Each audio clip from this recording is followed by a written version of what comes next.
Olá, boa noite a todos. Boa noite, Kátia. Boa noite, Rosana. Sou Patrício. Olá, boa noite a todos. Olá, Rosana, Flávio, sou Patrício. Boa noite. Boa noite a todos. Como vai? Flávio, Kátia, sou Patrícia, tudo bem? Tudo bem, graças a Deus. Então tá ótimo. Tudo bem de nós, não? Tudo graças a Deus, sou Patrícia. Então tá, a gente está aqui Agora, a senhora sabe que ótimo. A gente está aqui reunido para mais uma noite de estudos, os livros Os Mensageiros, do livro psicografado por Francisco Cândido Xavier, né? Editado pelo Espírito André Luiz. E hoje nós daremos início ao capítulo 33 do livro, A Caminho da Crosta, né? A gente vai dar continuidade ao livro, a gente já está mais para a parte final do livro já, caminhando já para a parte final do livro, e vamos dar continuidade ao nosso estudo.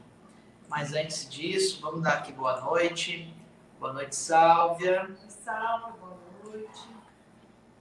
A Cristininha também está por aqui. Oi, Cristina. Deixa eu tirar esse daqui, para a gente ficar grandão aqui. Ficou ótimo. Então, vamos dar continuidade. Mas antes disso, vamos fazer a nossa prece, né? Rosana, você pode fazer, por gentileza? Claro. Vamos fechar nossos olhos e nos conectar com a espiritualidade amiga, com as energias que vêm do alto, nessa tão abençoada hora de estudo. Que os mentores desse estudo, os nossos mentores, possam nos intuir e nos ajudar a bem compreender as lições que aqui serão proferidas. Que assim seja. Que assim seja. Muito bom. Sem mais delongas, vamos dar continuidade? Capítulo 33. Ok. Vamos lá? Posso ler? Pode ler. A caminho da crosta. Após nos desfazermos pela manhã, considerando a viagem ainda longa, despedimos-nos comovidos. Pelo menos quanto a mim, podia afirmar que me afastava com mágoa, tão belas as lições ali colhidas. Alfredo e a esposa nos abraçaram, sensibilizados, desejando-nos jornada feliz e êxito no trabalho. Vários amigos da véspera estavam presentes, saudando-nos jubilosos. Tomamos um carro, agradavelmente surpreendidos.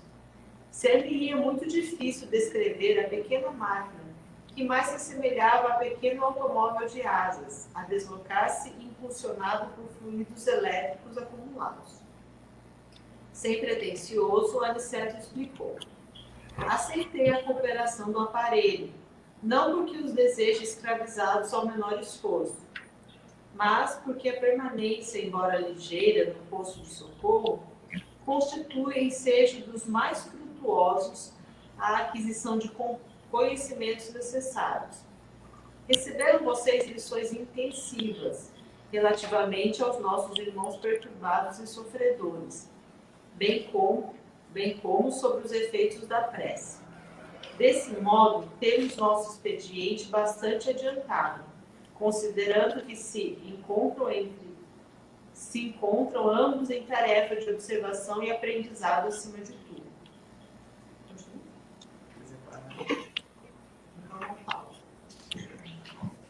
Então, como sempre, no início dos capítulos, né, o André Luiz ele faz essa introdução ao novo tema e que ele dá duas informações interessantes, né? Primeiro, que foi um período que eles passaram ali no curso de socorro bem interessante, cheio de aprendizado, teve aquela questão da música. E ele fala que... Os espíritos dormindo também, né? Sim, afastava com mágoa. Né? Ele estava indo ali com mágoa. Mas, assim, entendamos, não mágoa de... Alguém, assim... Alguém, assim... Acho que não seria bem a palavra mágoa, né? Com o sentido de puxa... Emoção, né? Pensar, E a questão do carro, né? Do pequeno automóvel que parecia ter asas, que se movia impulsionado por fluidos elétricos que estavam ali acumulados. É interessante. Então, a gente já tinha ouvido falar, né, do aeróbus no nosso lar, e agora um pequeno carro de asas. Né? Interessante. Eu até fico pensando, né, na vivência, né, do André Luiz nesse momento, né, que ele descreveu com as palavras daquilo que ele tinha conhecimento, né? Então, fluidos elétricos acumulados, né? Aí a gente fica pensando, podia ser até que uma energia solar, de repente, né? E ele chamou de fluidos elétricos acumulados, sei lá, né? Interessante. Ou fluidos elétricos, porque a gente fala eletricidade, fluido, né? A gente fica meio assim, né? Mas é interessante, né? Não só porque talvez seja uma tecnologia que a gente não tem alcance ainda, né? Não tem nem noção, né? É verdade. O que me chamou a atenção aqui, além disso tudo, é que ele fala assim: aceitei a cooperação do aparelho, não porque os desejava escravizados ao menor esforço. Isso me chamou a atenção. Porque, se a gente for analisar, não tem nada demais eles fazerem um deslocamento utilizando um veículo, né? E daí ele vem e fala, não para deixar escravizados ao menor esforço. Poxa, ele fala assim, olha, a gente está vindo no conforto aqui, no menor esforço de deslocamento lá da colônia para cá, mas é porque vocês estão numa atividade de observação que vocês observaram bastante, então vocês aprenderam bastante lá. Então vocês já se esforçaram, já adquiriram uma bagagem. Mas vejam só, até mesmo o deslocamento dele, vamos dizer assim, a pé da colônia até aqui a crosta terrestre, seria uma forma de esforço, seria uma forma de aprendizado, de não se render, né? E a gente adora esses pequenos luxos, né? Um carro confortável para a gente viajar, né? Alguma coisa assim. Então, poxa, isso me chama a atenção porque como, às vezes, a gente pratica certas coisas que aos olhos do mundo, aos nossos olhos, é algo super natural, mas aos olhos da espiritualidade, de alguma forma, eu estou não infringindo uma lei de Deus, mas talvez não deixando de aproveitar aquela oportunidade. Então, Eu acho que quando ele fala escravizados ao menor esforço, é quando você deixa de fazer alguma coisa porque você não tem aquela comodidade, né? Então aí você fica escravizado a esse menor esforço, né? Então eu acho que eu entendi que foi nesse sentido, né? Porque a gente, vamos falar do nosso cérebro humano, né? Ele sempre busca a zona de conforto, tudo que ele faz. O comando principal primitivo é fique na zona de conforto, não faça nada, né? Então eu acho que essa é a escravidão de que ele falou, né? E aí tanto é que depois ele fala, vocês fizeram o seu esforço no aprendizado e fizeram muitas aquisições quando estavam aqui presentes, né? No posto de socorro e tal. Então não vai ser prejuízo vocês de repente pegar um carro para ir mais rápido. eu tô ontem, inclusive, ontem não, anteontem, eu estava lendo aqui um livro. Cada um de nós diferente.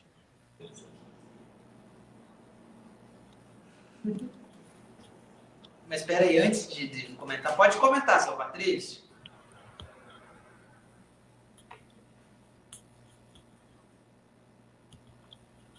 Isso, travou?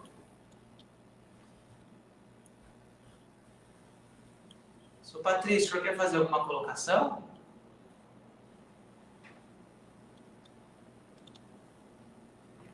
Eu acho que ele travou. Tava. estava falando que cada um de nós entende de uma forma diferente. Eu entendi esse menor esforço, quer dizer, de uma forma assim, quer dizer, você tem que se controlar para não se esfolar. Não se querer fazer tudo de uma vez, não, vai devagar. Entende? Uhum.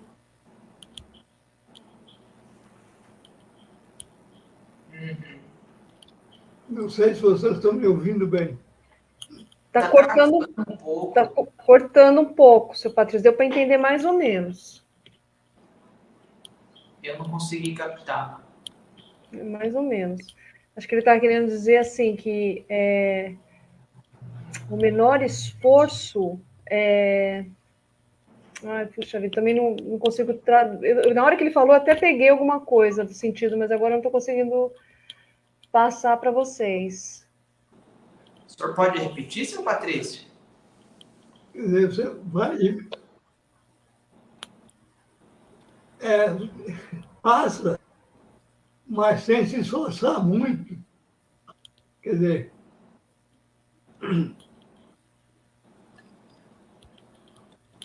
vai, quer dizer, controla os seus impulsos, entende? E vai fazendo bem feito, mas devagar, sem se esforçar muito. Entendeu? Mas não deixa de fazer. Entendi. Nessa linha que o senhor Patrício está falando, estou lendo esse livro aqui, ó. Comecei a ler. Conflitos Existenciais. É um livro da Joana de L'Angelis, da coletânea da série psicológica dela. E daí eu estou lendo esse livro aqui, daí aqui tem um capítulo que fala preguiça. Né? O nome do capítulo é Preguiça. Ela fala assim, ó, a preguiça ou propensão à inatividade para não trabalhar, também conhecida como lentidão para executar qualquer tarefa, ou caracterizada como negligência, moleza, tardança, é desvio de conduta, que merece maior consideração do que aquela que lhe tem sido oferecida. Olha só, então ela está chamando a nossa atenção para essa ideia de preguiça, que a gente tem que dar mais atenção a isso, porque às vezes é muito comum a gente, hoje eu vou ficar assistindo TV, hoje eu mereço, vou ficar a tarde inteira sem fazer nada, né? A gente tem isso, não adianta, a gente tem isso. É muito melhor. Final de semana, por exemplo, hoje eu não vou estudar não, hoje eu vou ficar tranquilo. Ela fala assim, ó, é normal a aspiração por conforto e descanso. Falando, é normal. No entanto, são poucos os indivíduos, não são poucos os indivíduos que se lhe entregam sem que apliquem esforço físico ou moral pelo conseguir. Veja só que interessante. É normal a aspiração por conforto e descanso. Só que tem gente que aspira a isso sem antes exercer o esforço físico ou moral para conseguir obter aquele conforto ou descanso. Então, eu achei muito interessante isso. Porque aqui no caso, eles exerceram o que? Um esforço moral, esforço ali para obter aqueles conhecimentos, aquela oportunidade ali. E logo depois eles conseguiram usufruir do conforto de ir para a crosta terrestre de carro ali, naquele carro. E conseguiram compreender isso, porque quanto tempo que eles ficaram ali na colônia, eles não ficaram à toa. Eles não ficaram ali simplesmente ociosos. Eles ficaram ali trabalhando, eles ficaram ali aprendendo, eles ficaram ali se dedicando, né, buscando conhecimento.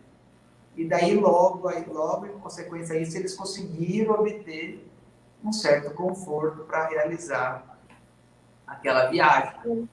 Quando a Ah, gente isso a gente... Oi, Kátia, desculpa.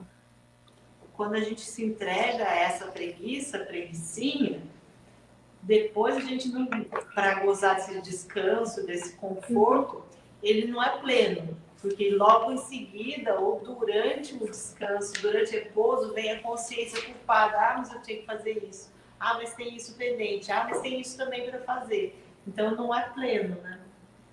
Não é merecido, como diz o Joana de Anjos, né? A gente não fez por merecer, a gente se entregou ao descanso primeiro, antes do trabalho. Eu acho que a gente pode até ponderar alguns pontos aí também, cara. Por exemplo, eu vejo meu marido trabalha assim muito preocupado, sempre o tempo todo preocupado. Ele não tem descanso, né? Então, às vezes, o pouquinho que ele tem descanso, acontece exatamente isso. Mas aí a gente fica pensando, é porque ele foi preguiçoso? Não, não foi porque ele foi preguiçoso, né? Foi porque o minutinho que ele quis de direito, porque trabalhou muito para descansar, não consegue. Então, isso aí a gente pode dizer que é uma falta de equilíbrio, né? Então, acho que tem todas essas ponderações também. E o que é interessante também é assim, né? E é descanso. E isso é uma coisa interessante. Porque descanso é não fazer nada. Ou, por exemplo, uma pessoa que tem lá um trabalho... Vamos para aquelas pessoas, não agora, né? Agora é mais tranquilo, mas antigamente, aquelas pessoas que trabalhavam na Bolsa de Valores, vocês se lembram? Que era aquela bagunça, que era um cara com o telefone gritando, o outro gritando. Vocês se lembram dessa imagem? Assim? Eu lembro. Era um estresse. Você lembra? Eu mais ainda. Eu sou mais velha. Então, era uma coisa tremenda. Daí uma pessoa dessa, fora do trabalho, que pega, por exemplo, livros mensageiros para ler. Pode-se considerar um descanso? Ele chegar em casa numa tarde e ler um livro, por exemplo, Os Mensageiros? Sim. É descanso? Pode ser. Depende da pessoa, né? Então, mas daí ele não está aproveitando bem o tempo de descanso dele? Sim. Depende.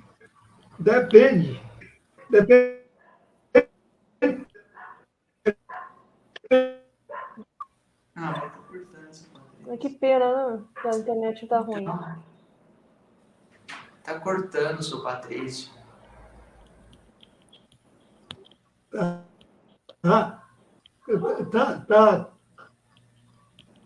Tá cortando nessa apenas a ligação, não, a imagem também. Eu acho que o problema é na transmissão. Então, eu acho que assim é muito do que assim é natural a gente ter o descanso, mas a forma como nós estamos aproveitando o descanso também é relevante, né? Porque se, por exemplo, se eu aproveito meu período de descanso para ficar pensando besteira, para fazer coisa errada, Tempo de descanso com o celular, ou sem fazer nada, né? você está estressando sua mente. Você está, de alguma forma, não aproveitando aquele tempo de descanso, né? Agora, se você pega seu tempo de descanso, às vezes, para fazer uma leitura agradável, ou até mesmo para talvez um passeio em família agradável, né? Porque às vezes o passeio em família também se torna estressante. Então, eu acho que é muito disso do que nós fazemos também com o nosso momento de descanso, né? Mas eu acho que é tudo estado de espírito. Porque então. às vezes, porque o descanso, às vezes, você está bem trabalhando, né? Você não está se estressando, porque você está com o seu espírito está mais elevado, o pensamento está elevado, aquele trabalho está se tornando prazeroso, né? Não é um trabalho que está, de repente, te perturbando, né? Você consegue manter equilíbrio. Isso aí é para os mais elevados, é óbvio, né? Mas também acontece, né? Às vezes, né? Acontece, você faz um trabalho prazeroso, né? Então aí não cansa. A gente costuma falar assim, né? O trabalho é tão bom que eu nem vi a hora passar, né? É o amor, né, pelo trabalho. É o amor pelo trabalho. Aqui tem um comentário aqui, ó. A Valéria, o corpo precisa de vem descanso. perguntar.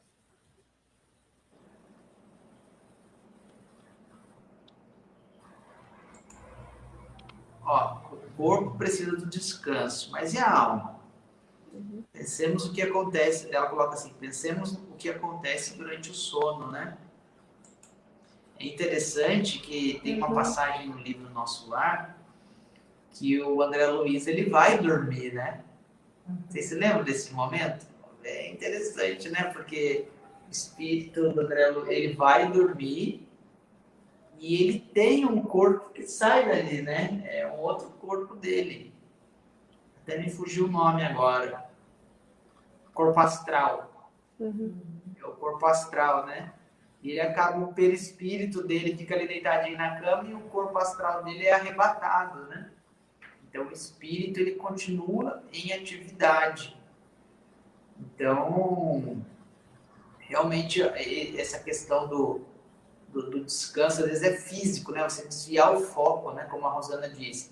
Às vezes você tem um trabalho que despende muita energia.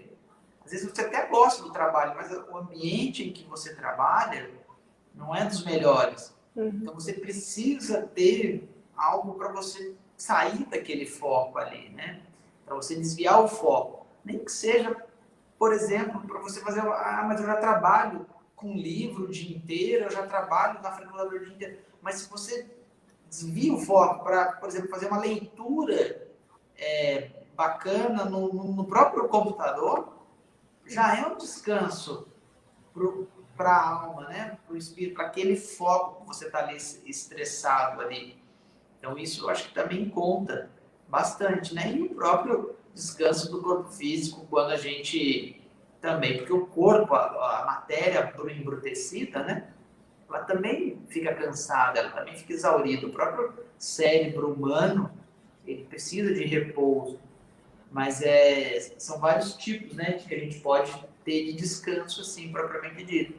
Um desvio do trabalho, ainda no momento de vigília, em que você tira o foco, vai fazer alguma outra coisa que a gente faz bem, por exemplo, mexer numa horta, fazer alguma coisa assim, ler um livro, assistir um filme, alguma coisa.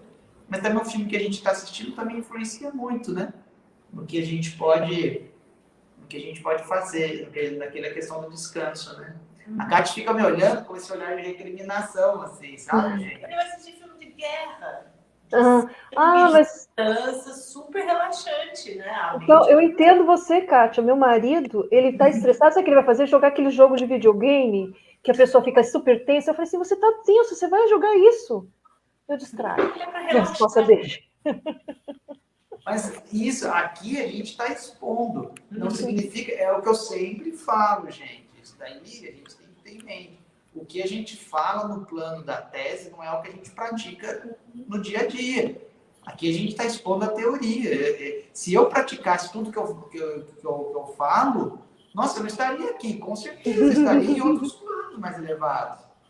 Então, eu sempre digo, olha, o que eu falo não é o que eu pratico. Porque se realmente fosse o que eu praticava, eu estaria muito melhor espiritualmente. É óbvio que quando Todos nós, né, Flávio? É óbvio que quando eu estou no ambiente de trabalho, eu só não estou lendo o livro espírita. Ah, não, o Flávio, que está falando de descanso, de fazer uma leitura agradável, ele só faz isso. Não faço. Eu fico no celular vendo vídeo bobinho, eu fico assistindo jogo de futebol que me estressa, eu assisto filme que às vezes não é bacana, que é filme violento. Mas é porque a gente ainda não pratica o que a gente fala, a gente vive num plano ainda. É o esforço, né? A gente não busca, né? O espírito é medido pelo esforço, né? Porque... Exatamente. Mas pelo menos uma vez por semana eu consigo tirar uma horinha para eu fazer uma leitura espírita. Eu tenho que ficar me policiando, porque às vezes eu fujo, né? Mas a gente tenta fazer isso, né? Ainda a gente não consegue fazer por mero prazer. A gente vai tentando e eu tento, de toda forma, aproveitar bem meu tempo, né? Eu fico muito assistindo videozinhos no Instagram. Eu tento me policiar e falar, não, ao invés de ficar assistindo 2 horas de vídeo no Instagram, eu vou assistir uma aula, que às vezes vai me ajudar muito mais, mas é um trabalho, uma luta constante. Eu entendo. Eu sou o tipo que compra cursos, né? Aí vou assistindo no começo, depois vou deixando, depois volto. Assim, aí tá chegando no final da assinatura, eu já começo a ficar desesperada.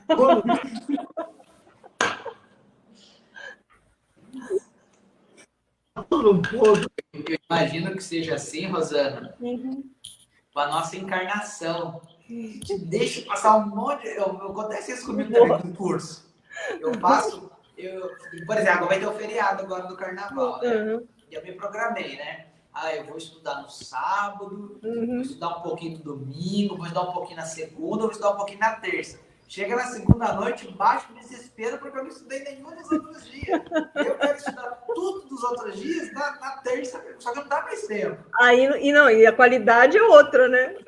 Não, veja, e daí eu acho que acontece isso na encarnação, porque a gente vai deixando passar as oportunidades, daí chega no final da encarnação, a gente vê que não vai dar mais tempo, dá aquele desespero, né? Meu Deus, a encarnação inteira passou. Então eu tenho essa sensação todo feriado, viu, Rosana? Vai ser assim na encarnação também. Boas reflexões. Agora, a resposta da Valéria, a gente refletiu, mas não deu uma resposta, né? A alma descansa? E a alma tem descanso? Você falou lá do André Luiz, que ele deitou no perispírito e o corpo astral saiu. Então, não tem descanso. A gente tá no livro dos Espíritos, né? Uhum. O livro dos Espíritos tem essa questão, exatamente essa questão. Eu acho que até a Valéria quis provocar a gente com base nessa questão do livro dos Espíritos, né? Tem essa questão e fala que realmente o espírito ele tem uma atividade constante, né? Hoje a gente já percebe que nós aqui encarnados, nós nosso corpo repousa, mas o nosso espírito acaba o quê? No estado de desdobramento, mantendo a sua atividade. E hoje a gente até sabe mais que os próprios espíritos, com o corpo espiritual, eles descansam, mas o corpo astral se emancipa. E ele acaba se interagindo no plano espiritual. E no próprio livros mensageiros, a gente viu aqueles espíritos que estão dormindo após a morte, mas mesmo assim tem uma atividade cerebral intensa, né? Tem uma atividade da vida intensa que fica o tempo inteiro ali naquela situação, naquele cenário. Então a mente fica funcionando, por mais que o corpo espiritual esteja ali deitado naquele ambiente, a mente em si está trabalhando de forma constante. No limite do trabalho de pouco? Acho que sim. Aqui é a página ou é a questão? É página. O Geraldo, boa noite, Geraldo. A todos, paz, noite sempre. Isso mesmo. Qual é a pergunta? Não, você falou onde trabalho. Vamos ler mais um trechinho, e daí a gente... Posso ler? Pode. Vamos lá. E depois de pequena pausa, continuou. Não creiam, todavia, que possamos aproveitar a máquina até a crosta. Calculo que só poderemos voar... Só um minuto, cara. Desculpa, gente, é que eu achei que exatamente a pergunta. Ó. Durante o sono, a alma repousa como o corpo? Olha a pergunta da Valéria, né? O corpo precisa do descanso, mas e a alma? E a pergunta do Kardec, questão 401 do Livro dos Espíritos. Durante o sono, a alma repousa como o corpo? Vamos ver. Não. O espírito jamais fica inativo. É exatamente isso que a gente estava conversando. Durante o sono, os liames que unem ao corpo se afrouxam e o corpo não necessita do espírito. Então, ele percorre o espaço e entra em relação mais direta com os outros espíritos. Então, a alma não descansa, né? Fica numa atividade constante. Agora, é aquela coisa.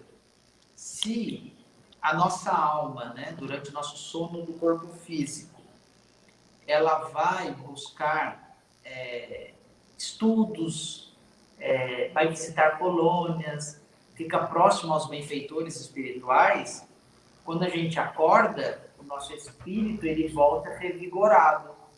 Então, ele dá uma sensação de bem-estar para o corpo físico. E a gente fala às vezes assim, nossa, essa noite eu dormi bem.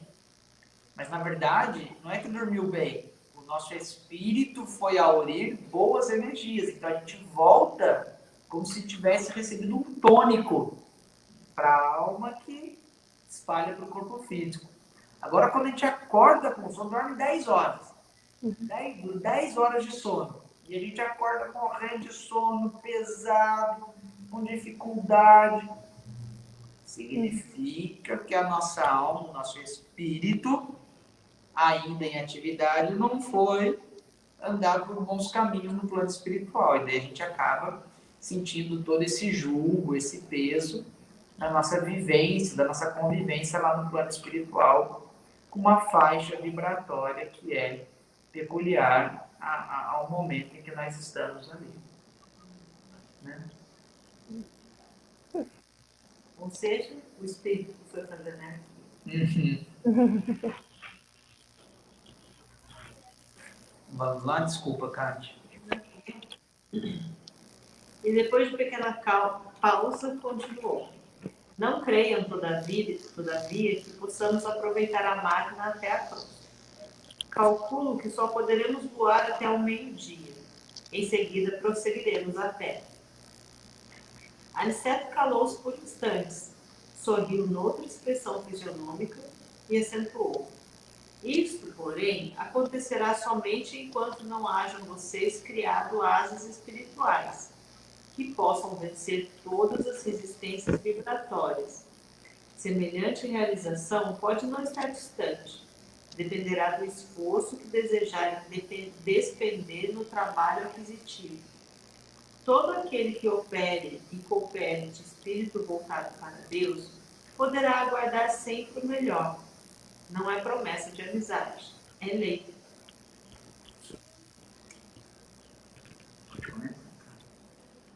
Então, o repouso deles seria até o meio-dia, depois não teria como, eles teriam que continuar até a caminhada até a cruz.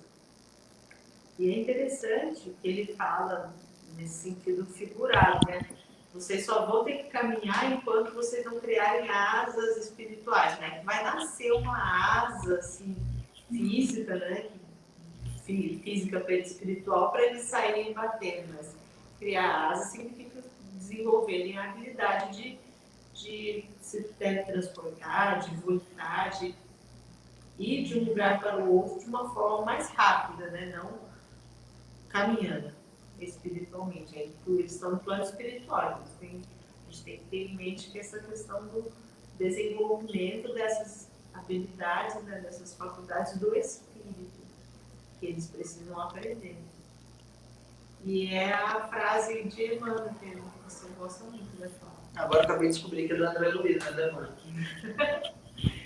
E não é promessa de amizade, é lei.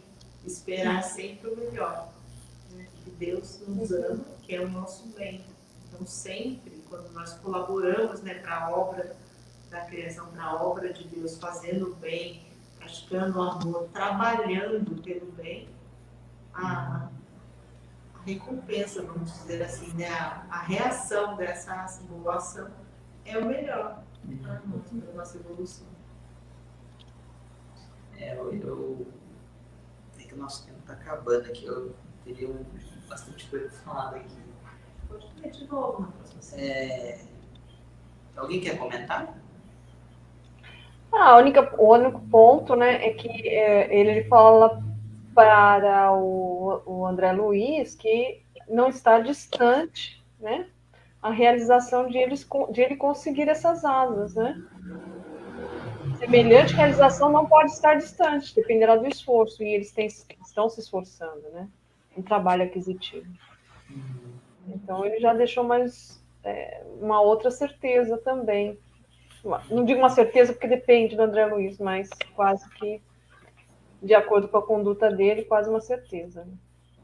tem uma coisa que eu gosto muito desse trecho aqui, que é o finalzinho que a Kátia até já comentou, mas eu até gostaria que a gente refletisse um pouquinho mais sobre isso daqui. Ele fala assim, todo aquele, eu vou até deixar bem enfático, vou até bem enfatizar bastante, todo aquele que opere e coopere de espírito voltado para Deus, poderá aguardar sempre o melhor. O que isso significa aqui, gente? Que tudo aquilo que a gente faz, em qualquer âmbito, não é só dentro da casa espírita, não, para os nossos irmãos assistidos, ou para qualquer coisa, na nossa atividade profissional, e é uma coisa que eu não pratico, tá? Eu vou deixar até aqui, claro, antes que venham olhares de censura.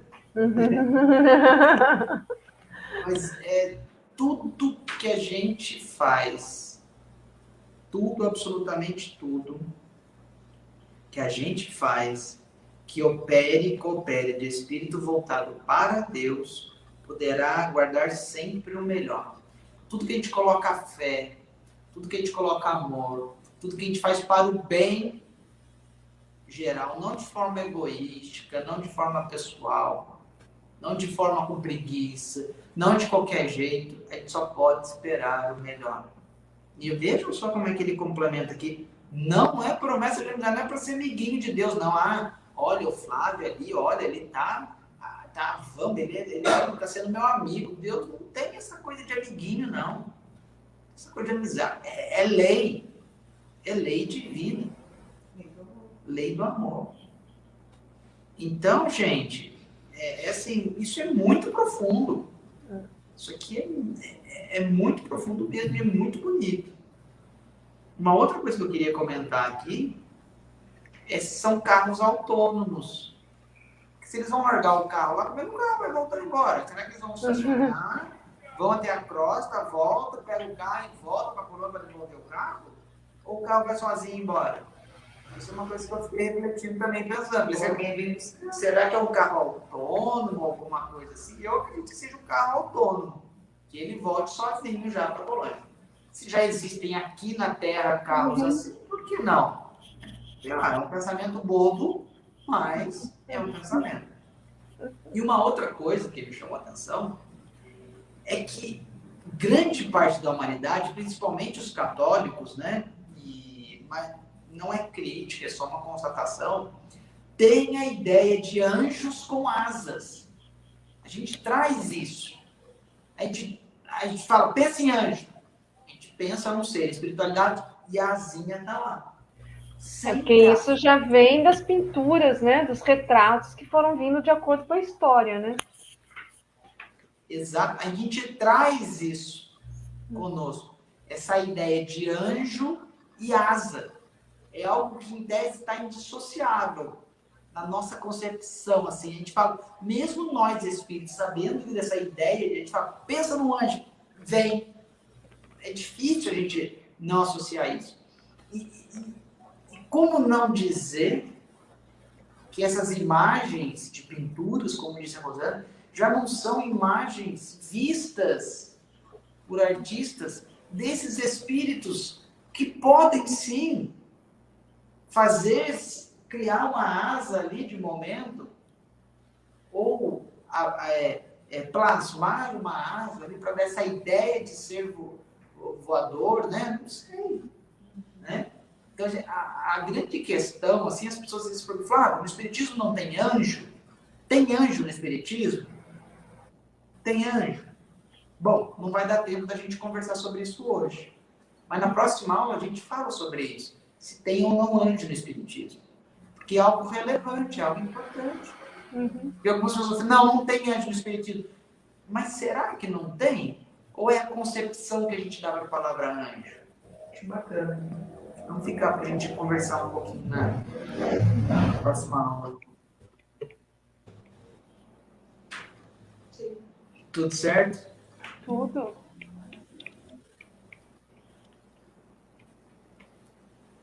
Eu ia pedir para o seu Patrício encerrar, mas está travando bastante o dele. Não sei se ele vai conseguir fazer a prece. Faz para a gente, por favor.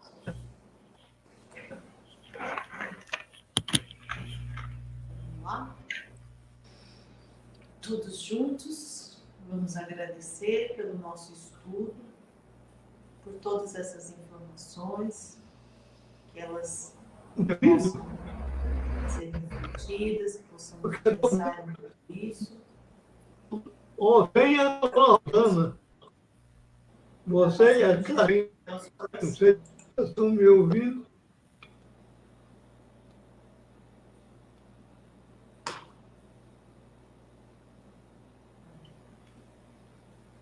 Que Jesus possa nos abençoar, possa nos iluminar, cuidar de todos nós sempre. Que assim seja. Que assim seja. A Patrícia acabou caindo até. Uma pena, né? Não tá muito boa a conexão dele. Mas, gente, é isso. Até a próxima semana. Uma boa noite a todos. Boa noite. Tchau, Suzana. Até mais. Tchau. Tchau, seu Patrícia. Tchau, seu Patrícia. Acho que ele caiu. Tchau, seu Patrícia. Tchau, gente. Com Deus. Tchau, Ai, tchau. ai, tchau. Chegou de novo. Tchau, tchau. Tchau. Até.